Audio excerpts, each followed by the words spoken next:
From the heart of Philly, this is CBS News Philadelphia on Philly 57. Now at 8, multiple people are still missing tonight following this morning's collapse of the Francis Scott Key Bridge in Baltimore, which was hit by a large container ship. Good Tuesday evening, and thank you for joining us. I'm Siafa Lewis.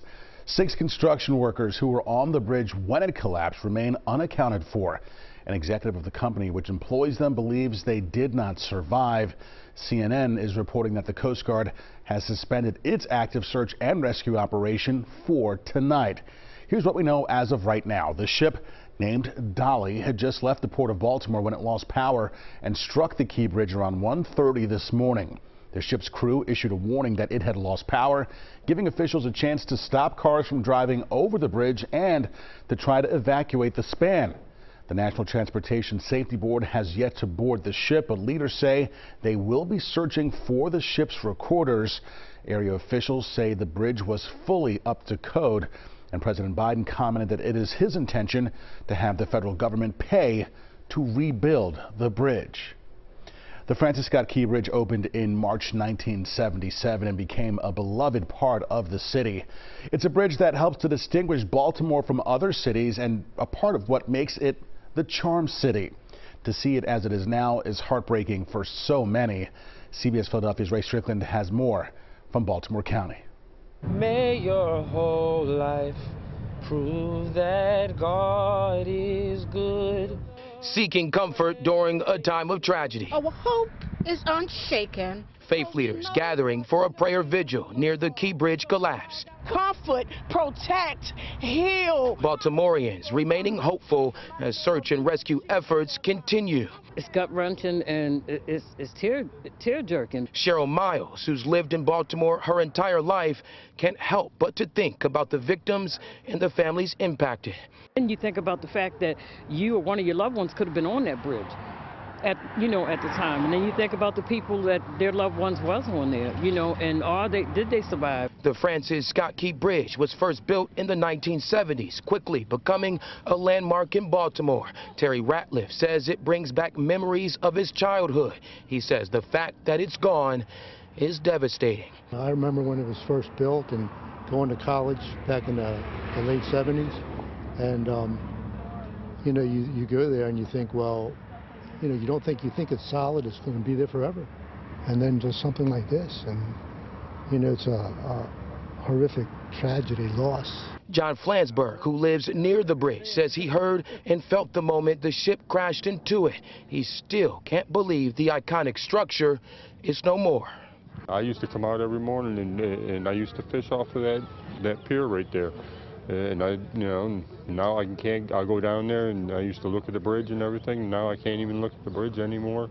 This is the worst tragedy I've ever seen live in my life. And this is something that's being felt throughout the Baltimore region and beyond. As you just saw, many people continue to pray and hope for a positive outcome in a situation that's been described as an unthinkable tragedy. Reporting in Baltimore, Ray Strickland, CBS News Philadelphia. Our coverage of the Key Bridge collapse continues at 8:30. We'll have more on the impact the collapse may have on the supply chain around the country and on our port here in Philadelphia. Moving on now to our weather. It was mostly cloudy and cool today, but tomorrow we may see the return of some showers. And of course, we are keeping a close eye on the forecast for rain on Thursday.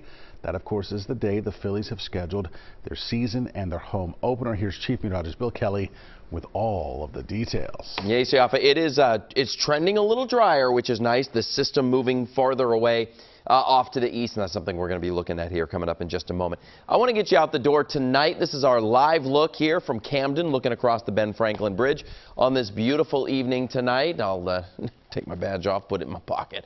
Here's what you can expect. We have the showers that arrive Wednesday evening. The heaviest Wednesday, I should say, tomorrow. During the afternoon and evening is where we will have the heaviest of that rain moving its way through. I mentioned those models are trending drier for you on Thursday. It's meaning the system that we're watching going a little farther to the east. If you're watching us down the shore, almost certainly you're getting some rain on Thursday, and maybe a half an inch to an inch of rain, depending on where that line ends up, will be whether or not there's going to be some problems with that home opener. Easter weekend is looking good. A stray shower or two late Saturday.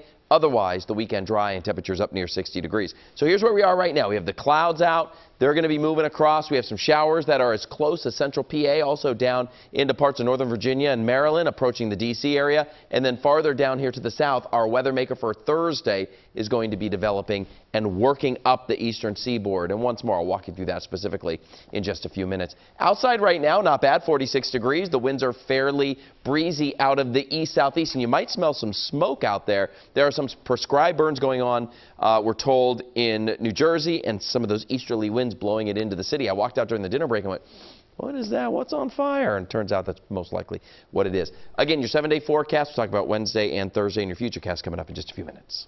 All right. Thank you so much, Bill.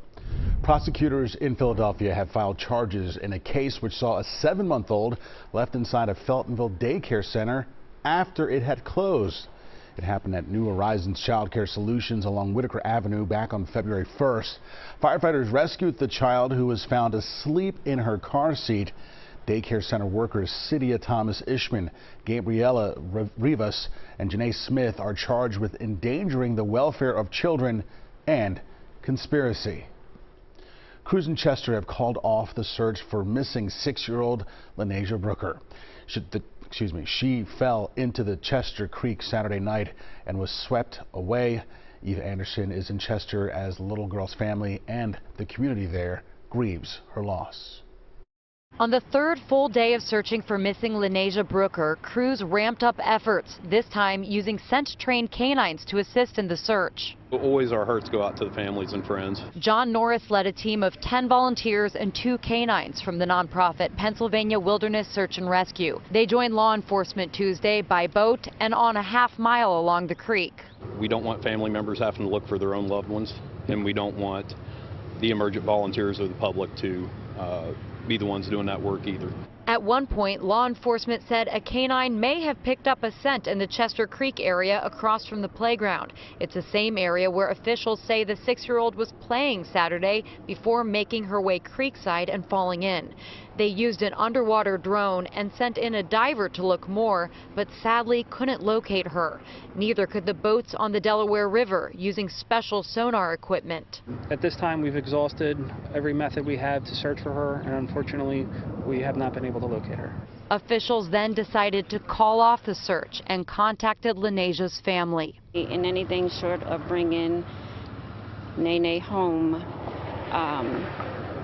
is just looks as a failure on our part from the family, but we have exhausted all measures. Now with heavy hearts, they're urging all families to be careful. Swift-moving water is dangerous, and it's not to be underestimated. And that goes for adults and children. Hoping no other family experiences a similar loss as they remember this sweet girl. Eva Anderson, CBS News Philadelphia.